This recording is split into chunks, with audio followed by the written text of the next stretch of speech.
Alright, today we're going to be removing some caulk from a bathtub. So we need to get this caulk out of here, and then I'm going to clean it up afterwards with some alcohol, and then we'll be ready to put in the new one. So to remove it, there's a bunch of different scrapers or ways you could scrape this out. You can see it's already getting separated a bit. So there's already a gap between the tub, so it should be pretty easy to get this out of here.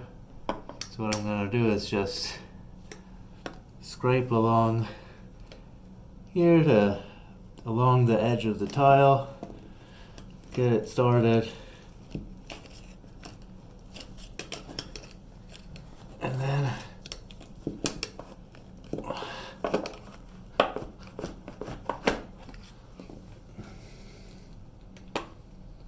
alright, you see that just lifted out of there like that, and you can do it a little bit closer to it, get the remaining off,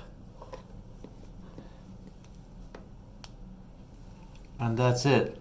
We just need to repeat with our scraper until we get it all off, and then we're ready to clean it up with alcohol and put the new caulk in.